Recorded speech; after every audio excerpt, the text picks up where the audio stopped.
आसन्न संकट से उबरने के लिए अनंत शुभकामनाएं। कोरोना पिछले साल भी आया था, तो हमने एक कोरोना के सच के रूप में कड़ी 21 बनाई थी, जो आपको प्रस्तुत भी किया था व्हाट्सएप के माध्यम से। अब की बार फिर बातें तो ले दे के वही रहेंगी, थोड़ा सा नए कलेवर में, नए रूप में आपके सामने हम प्रस्तुत हो रहे हैं। आशा है कि आप थोड़ा लाभान्वित होंगे। कोविड-19, विषाणु, वायरस, तमाम बातें इस समय हवा में तिर रही, चल रही हैं। थोड़ा सा वायरस का परिचय कर लें। हम बायोलॉजी के विद्यार्थी रहे तो वायरस का अर्थ जो क्लास में हमको डॉक्टर जेपी तिवारी जी ने बताया कि रियल वायरोइन, लैटिन भाषा के वायरोइन शब्द से वायरस की उत्पत्ति, इसका मतलब है जहर। ये बीमारी फैलाने वाले एजेंट्स फंजाई हैं, इसके बाद आपके ब्लू ग्रीन्स हैं, बैक्टीरियाज हैं, सब पे बीमारी फैला देते हैं। यानी कि जो बीमारी फैलाते हैं उन पे भी बीमारी फैलाना। इस नाते नहीं कहा जाता स्ट्रांगली वायरुलेंट, अति पैथोजेनिक, स्ट्रांगली पैथोजेनिक, अतिरोग संवाहक, न्यूक्लिक एसिड और प्रोटीन के बने हुए, nucleoproteins in nature, acellular. एक बात और, एक कोशिका सिद्धांत के अपवाद हैं, जीवित और अजीवित के बीच की कड़ी। तो ये जीवित अजीवित के बीच की कड़ी हैं, कोशिका सिद्धांत के अपवाद हैं, अतिरोग संवाहक हैं, जहरीले हैं। उन अभिकर्मकों पर, उन अभिकर्ताओं पर भी ये बीमारी फैला देते हैं, जो स्वयं यानी कि फंजाई है, कवक हैं, बैक्टीरियाज हैं, इन पर भी ये बीमारी जो है फैला देते हैं। ब्लू ग्रीन एल्गी पे भी बीमारी फैला देते हैं। तो कुल मिला जुला करके ये इन्हें पैथोजीन भी कह सकते हैं, यानी कि बीमार फैलाने के प्राथमिक घटक। तो ये विषाणु हैं आपके, जो आपको इस समय तमाम तरीके से प्रभावित किए हुए। वुहान से शुरू हुई इनकी यात्रा, अब तो लहरों के रूप में है। पहली लहर हम झेल गए, दूसरी लहर हमारे सामने है। एक बात और, कहते हैं तीसरी लहर भी आएगी, और जो हमारी पीढ़ी, हमारे भविष्य, हमारे बच्चों को संक्रमित करेगी। तो संकट का समय है, इसे कैसे निपटा जाए, यह प्रबुद्धजनों और स्वस्थ चित्त वाले व्यक्तियों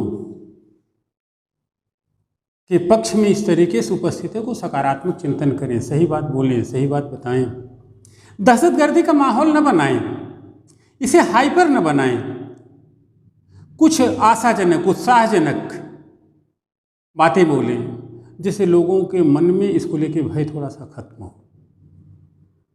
इसी परिप्रेक्ष्य में हम 21 दिन कुछ न कुछ आपसे मुखातिब होते रहेंगे।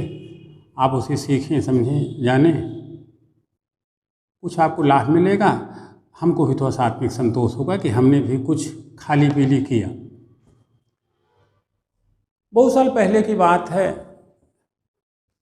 एक राजा महोदय एक संत के पास जाते हैं, पूछते हैं कि महोदय सबसे अच्छा समय कौन है? तो संत का संक्षिप्त उत्तर था वर्तमान, यानी कि वर्तमान सबसे अच्छा समय है। गतः कालो न चायासी, जो बीत गया वो आएगा नहीं, भविष्य किस रूप में आएगा यह पता नहीं है।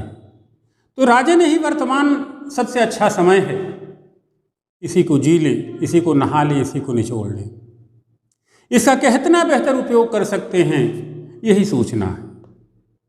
निष्कर्ष यह होगा, इस वर्तमान को सबसे अच्छा समय मान करके सकारात्मक तरीके से जीने की सोचा जाए, रहने की सोचा जाए, लोगों को इसी तरीके से मोटिवेट करने की सोचा जाए।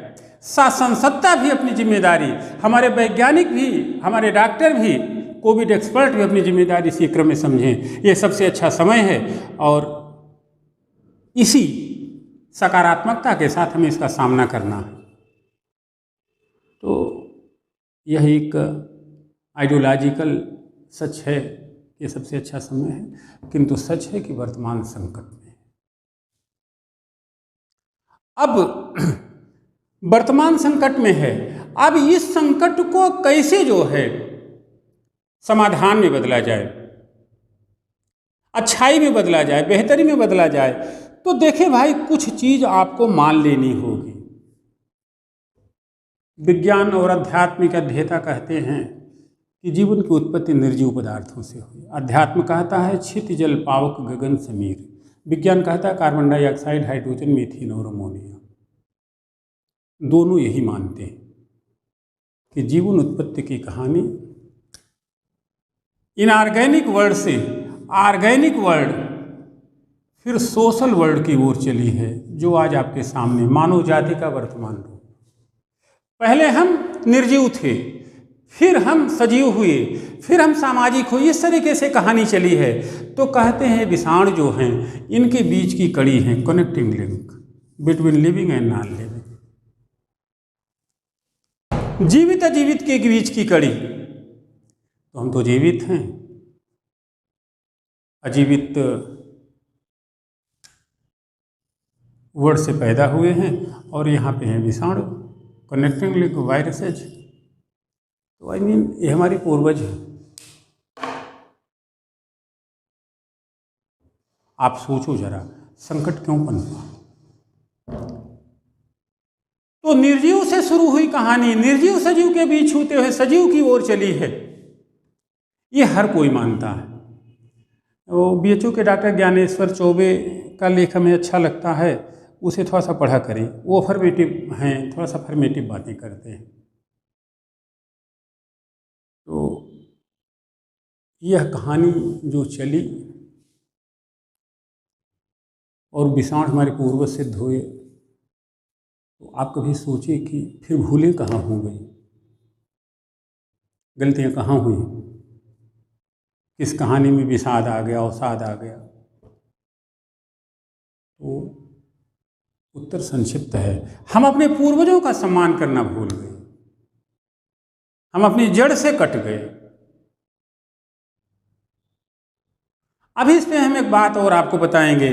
तो जड़ों से कट गए, हम अपने पूर्वजों का सम्मान करना भूल गए, हम अपनी प्रकृति, बाग बगीचे, अमराइयों से संबंध बनाना भूल गए, हम इनसे संगति बिठाना भूल गए, हम इसको बैकवर्डनेस से जोड़ दिए। खाने के मसले पर हम माँ के हाथ की मखनी, जो जौ और मटर की रोटी है, उसे खाना भूल गए। हम बर्गर और पिज्जा के व्यसनी हो गए। फिर तो बात बिगड़नी ही थी। प्रकृति से रिश्ता बिगड़ने के कारण मार उठ गई और भोजन के स्वरूप परिवर्तन से हमारा प्रतिरक्षा तंत्र कमजोर हो गया। आज यही प्रतिरक्षा तंत्र कमजोर होना ही विषाणुओं के आक्रमण का पृथक कारण बना हुआ। पूरा का पूरा पेपर इस समय इसी चीज़ से लदा पड़ा रहता है, इम्यूनिटी बढ़ाओ, इम्यूनिटी बढ़ाओ, इम्यूनिटी बढ़ाओ। तो इम्यूनिटी तो माँ के हाथ में थी, उसे हम क्यों भूले, क्यों छोड़े? आज हम बर्गर और पिज्जा के कल्चर में, न्यूक्लियर फैमिली में हैं, खाना होटल से आ रहा है। स्वाभाविक सी बात है, होटल से हम सब यह कहते हैं कि होटल का खाना ठीक नहीं होता है, लेकिन सब होटल का खाना खा। हमें इन प्रवृत्ति से निजात पानी होगी, हमें इस प्रवृत्ति से छुटकारा पाना होगा, और हमें दोहरी हानि से बचना होगा। एक तो माँ को रूठने से बचाना है, और दूसरा अपना प्रतिरक्षा तंत्र कमजोर करने से। माँ के हाथ की रोटी आज भी महत्वपूर्ण रहेगी, प्रकृति से रिश्ते आज भी महत्वपूर्ण रहेंगे। मानव जाति जितनी जल्दी हो सके इस सच को स्वीकार करे। अगर मानव सच जाति इस सच से जल्दी स्वीकारोक्ति बना लेती है, तो कोरोना की पहली लहर हम झेल गए, दूसरी लहर भी हम झेल जाएंगे, तीसरी लहर जो हमारी पीढ़ी पर आघात करने वाली है, हम पहले से ही तैयार हो जाएंगे। तीसरी लहर भी आएगी, हो सकता है चौथी भी आए, लेकिन लहरों को हम डट करके मुकाबला करें। किंतु ध्यान रहे, अगर प्रकृति से रिश्ते बिगड़े, माँ से रिश्ते बिगड़े, और प्रतिरक्षा तंत्र इसी तरीके से कमजोर पड़ता रहा, तो लहर तो कोई और भी आएगी, प्राकृतिक आपदा तो कोई और आएगी, स्वरूप परिवर्तित होगा, लेकिन उस आने वाली प्राकृतिक आपदा से हम बच न पाएंगे। नतीजा होगा मानव जाति गहरे अवसाद और संकट में होगी। हम होंगे जरूर, लेकिन मृत रूप में होंगे, कोमा में होंगे। क्या आने वाली मानव जाति को हम यही तोहफा देने के लिए तैयार हैं? समय आ गया है कि हम सच का सामना करें, प्रकृति से रिश्ते बनाएं और अपने प्रतिरक्षा तंत्र को कमज़ोर करें, मजबूत करें। यहाँ पर एक बात हम बाद में डिस्कस आपसे करेंगे, गलत रास्ता। तो मैंने बाबा के माध्यम से कहते हैं, जब मैंने कहीं पढ़ा था, एक महत्वपूर्ण तुर्की कहावत है कि गलत रास्ते पे जितना भी आगे चले गए हों लौट आइए। बाबा यही कहते थे, everything knows its limit. Article 19 आप पढ़ें, स्वतंत्रता की सीमा है, समता की सीमा है, रहने की सीमा है, करने से दोस्ती, हर चीज की सीमा है। तो सीमाओं के निर्धारण के आलोक में मनुष्य जाति को, मानव जाति को अपनी सीमाएं समझनी पड़ेंगी।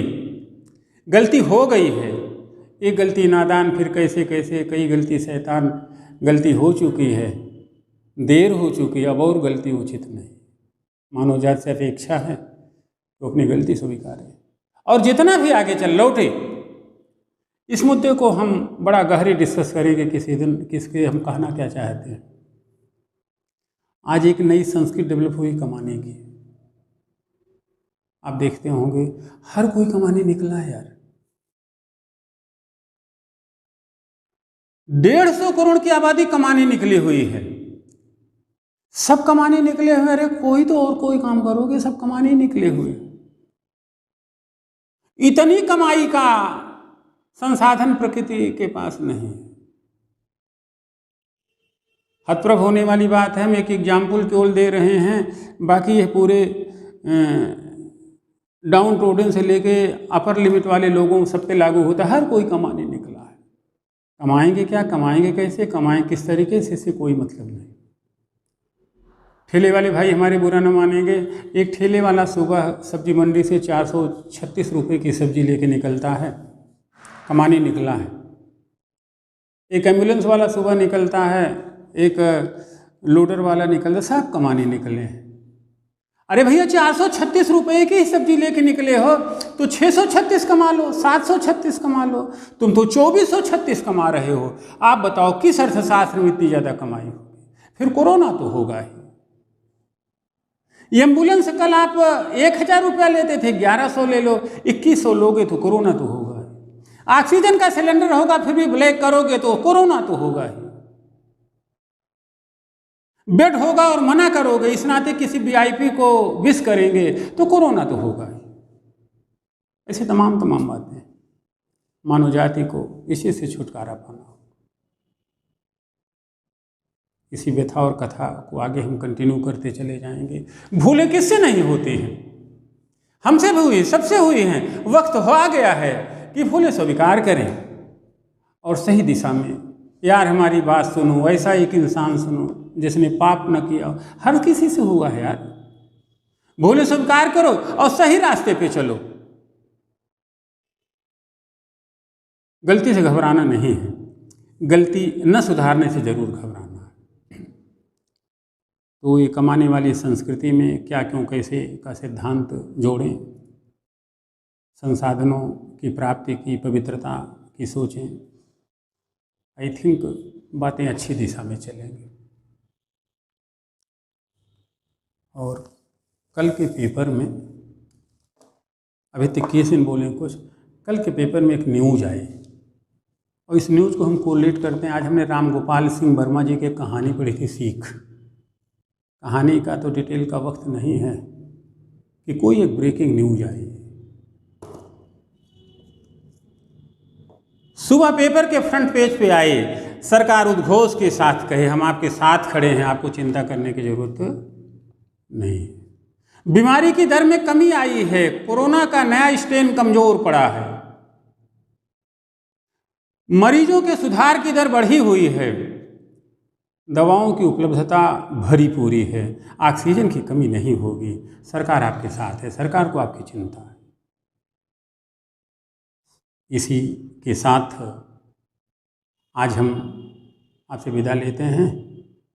उम्मीद करते हैं कि कल ऐसी सूचना आएगी, कुछ दिन बाद यह भी सूचना आएगी कोरोना की तीसरी लहर नहीं आएगी, क्योंकि हम इतना सचेष्ट, जागरूक और सचेष्ट प्रयत्न हो जाएंगे। धन्यवाद, अनंत शुभकामनाएं। कल फिर मिलेंगे नई कड़ी में, कुछ और बताएंगे।